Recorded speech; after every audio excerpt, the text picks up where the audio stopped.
Hello बच्चों, let's see this question. The question says the displacement of a particle in SHM is x equal to a sin omega t. Which of the following graph between the displacement and the time is correct. Question में दिया गया है कि हमारे पास 6 graph दिए हुए हैं. हमें पता करना है कि कौन सा ग्राफ है जो x equal to a sin omega t, जो SHM का इक्वेशन है, उसे सेटिस्फाई कर रहा हो. की concept of the question is, first key concept of the question is graph of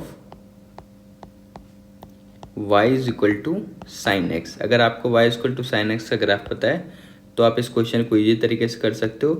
नहीं तो आप put value manually in equation.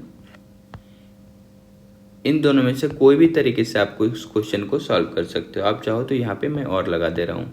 दोनों में से कोई भी तरीका को अप्लाई करके इस क्वेश्चन को सॉल्व किया जा सकता है. तो हम लोग ग्राफ पे आ जाते हैं. उससे पहले इक्वेशन देख लेते हैं. तो क्वेश्चन में जो इक्वेशन दिया हुआ है वो है x equal to a sin omega t. इस इक्वेशन से हम लोग क्या क्या डिटरमाइन कर सकते हैं. x यहाँ पे डिस्प्लेसमेंट है, a एम्पलीट्यूड है और साइन ओमेगा टी यहाँ पे ओमेगा एंगुलर फ्रीक्वेंसी और टी किसी पार्टिकुलर इंस्टेंट का टाइम है. यहाँ पे आप देख पा रहे हो अगर ओमेगा टी का वैल्यू यानी अगर टी का वैल्यू अगर हम 0 पुट करें तो यहाँ पे अगर आप देख पा रहे हो अगर हम लोग टी का वैल्यू 0 पुट करें सपोज, तो ओमेगा टी टर्म क्या हो जाएगा, 0 हो जाएगा. तो इसका मतलब है कि साइन का टर्म वाला 0 हो जाएगा. तो साइन 0 का वैल्यू क्या होता है, ये 0 होता है. तो यहाँ से आप कह सकते हो कि टी इज इक्वल टू 0 पे जो एक्स का वैल्यू है वो भी 0 हो जाएगा. तो पहले तो हमें इसमें से वो ग्राफ चूज करना है जहाँ पे t इक्वल टू 0 यानी ओरिजिन पर x का वैल्यू 0 है, क्योंकि x एक्सिस जो है टाइम को बता रहा है और y एक्सिस डिस्प्लेसमेंट को. दूसरा हम लोग क्या देख सकते हैं कि अगर ओमेगा टी का वैल्यू अगर 0 से लेकर 0 से बड़ा हो और पाई तक हो, 0 टू पाई तक अगर आप लेते हो तो इस कंडीशन में जो x का वैल्यू क्या आएगा, जो x का वैल्यू है वो पॉजिटिव आएगा. ऐसा इसलिए कि साइन थीटा का वैल्यू फर्स्ट और सेकंड क्वाड्रेंट में पॉजिटिव होता है. और वैसे ही अगर ओमेगा टी का वैल्यू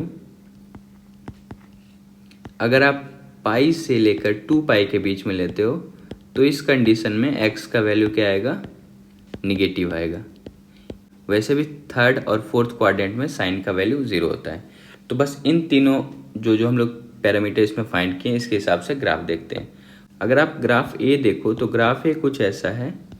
ये वाई एक्सिस है, डिस्प्लेसमेंट को बता रहा है, और ये वाला एक्स एक्सिस है जो टाइम को बता रहा है. ग्राफ है कुछ ऐसा, ओरिजिन से स्टार्ट हुआ है और ये ऐसा दिया हुआ है. अब आप देखो हम लोग पहले तीनों पॉइंट को वेरीफाई करते हैं. तो t इक्वल टू 0 पे यहाँ पे आप देखोगे t इक्वल टू 0 पे x का वैल्यू भी क्या होना चाहिए, 0 होना चाहिए. तो ये चीज़ तो सेटिस्फाई कर रहा है. यहाँ पे t इक्वल टू 0 होगा तो x का वैल्यू भी 0. ये t फॉर टाइम है और यहाँ पे x जो है डिस्प्लेसमेंट है. ये x का वैल्यू डिस्प्लेसमेंट ले रहा हूँ. तो यहाँ पे t इक्वल टू 0 पे x का वैल्यू 0 है. दूसरा देखो आप ओमेगा t का वैल्यू अगर 0 से पाई है तो आप देखो अगर साइन कर्व आपको पता है तो साइन कर्व में इस वैल्यू को 0 लेते हैं तो इस वैल्यू को पाई लेते हैं और इस वैल्यू को 2 पाई लेते हैं. और इसके मिड में जो आता है ये सब, इसे पाई बाई 2 ले सकते हो और यहाँ पर 3 पाई बाई 2 ले सकते हो. तो आप देखो जब 0 टू पाई यानी 0 टू पाई तक जब हम लोग जा रहे हैं तो ये वैल्यू क्या आ रहा है, पॉजिटिव आ रहा है. तो साइन थीटा का वैल्यू अगर 0 टू पाई ले रहे हो तो ये वैल्यू पॉजिटिव आ रहा है. तो ये चीज़ सेटिस्फाई कर रहा है. दूसरा देख लेते हैं. दूसरा हमारे पास है कि अगर साइन थीटा का वैल्यू यानी ओमेगा टी का वैल्यू पाई से 2 पाई हो तो एक्स का वैल्यू निगेटिव आएगा. तो ये भी चेक कर लेते हैं. पाई से 2 पाई का मतलब है कि यहाँ से लेकर यहाँ तक का वैल्यू, तो आप देखो ये वैल्यू निगेटिव आ रहा है, ये चीज़ निगेटिव बता रहा है. तो ये आप कह सकते हो कि जो ग्राफ 1 है वो सेटिस्फाई कर रहा है. तो ग्राफ 1 सही है. तो पहले मैं सही टिक कर दे रहा हूँ, बाद में हम लोग चूज़ करते हैं कि कौन सा ग्राफ करेक्ट है. इसके अलावा बी ग्राफ देख लेते हैं. तो मैं नेक्स्ट पेज में ले रहा हूँ.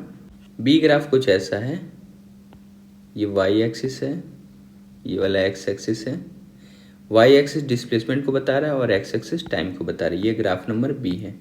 इसका कर्व कुछ इस प्रकार है.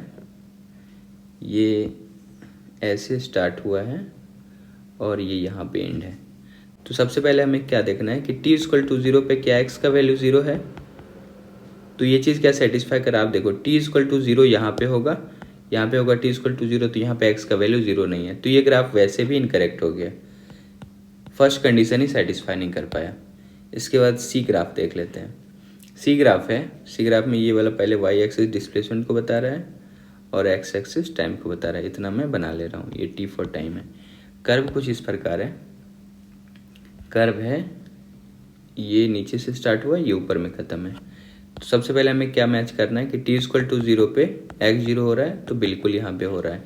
आप देखो यहाँ पर t इक्वल टू 0 पे x 0।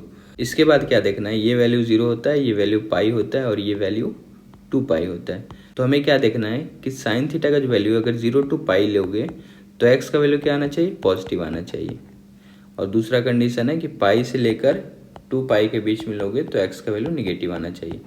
तो यहाँ पे आप देखो 0 टू पाई हम लोग ले रहे हैं, तो ये जो x का वैल्यू आ रहा है ये निगेटिव आ जा रहा है, तो ये चीज़ सेटिस्फाई नहीं कर रहा है। 0 टू पाई ले रहे हैं और x का वैल्यू आना चाहिए पॉजिटिव, पर आ जा रहा है निगेटिव, तो आप बोलोगे ये ग्राफ भी इनकरेक्ट हो गया। इसके अलावा डी ग्राफ देखते हैं।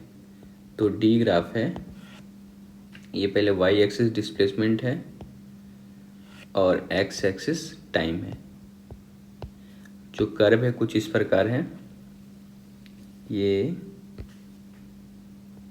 एक्चुअल में यहाँ से स्टार्ट हुआ है और यहाँ पर एंड हुआ है। तो इस ग्राफ में भी हम लोग चेक करते हैं क्या t इक्वल टू 0 पे डिस्प्लेसमेंट 0 है, तो आप देखोगे नहीं, t इक्वल टू 0 पे डिस्प्लेसमेंट ये कुछ वैल्यू आ रहा है, तो ये फर्स्ट कंडीशन ही सेटिस्फाई नहीं कर रहा है, तो ये भी गलत हो गया। इसके बाद ई ग्राफ देखते हैं। ई ग्राफ है, इसमें भी पहले ये वाई एक्सिस डिस्प्लेसमेंट है और एक्स एक्सिस टाइम है, ये t फॉर टाइम और Y axis for displacement. Curve है कुछ ऐसा है, ये ऊपर से स्टार्ट हो रहा है फिर ऊपर पे ही ऐसे एंड हो जा रहा है। तो यहाँ पे हम लोग पहले चेक करते हैं क्या t इक्वल टू 0 पे x इक्वल टू 0 है, तो बिल्कुल यहाँ पे आप देखोगे t इक्वल टू 0 पे x इक्वल 0 है। उसके बाद क्या देखना है, 0 टू पाई के बीच में जो डिस्प्लेसमेंट का वैल्यू क्या आना चाहिए, पॉजिटिव आना चाहिए। तो आप देखो ये वाला वैल्यू 0 है, यहाँ पे आता है पाई और यहाँ पे आता है 2 पाई, तभी एक साइकिल कंप्लीट हो रहा है। अब देखो 0 टू पाई के बीच में क्या x का वैल्यू पॉजिटिव है, तो बिल्कुल सही है, ये वैल्यू पॉजिटिव है। उसके बाद दूसरा क्या कंडीशन था, पाई से लेकर 2 पाई के बीच में x का वैल्यू आना चाहिए निगेटिव, तो ये भी चेक कर लेते हैं। तो पाई से लेकर 2 पाई यानी यहाँ से लेकर यहाँ तक के वैल्यू में x का वैल्यू आना चाहिए था निगेटिव, पर ये है पॉजिटिव, तो आप बोलोगे ये भी सेटिस्फाई नहीं कर रहा है, तो ई ग्राफ भी इनकरेक्ट हो गया। अब फाइनली लास्ट ग्राफ f देख लेते हैं। यहाँ पे फिर से वाई एक्सिस डिस्प्लेसमेंट को बता रहा है और एक्स एक्सिस टाइम को बता रहा है, ये डिस्प्लेसमेंट है। इसका कर्व है, ये यहाँ से स्टार्ट हो रहा है और ये यहाँ पे ही ख़त्म हो जा रहा है, ऐसा है कर्व, ये एफ नंबर में कर्व कुछ ऐसा है।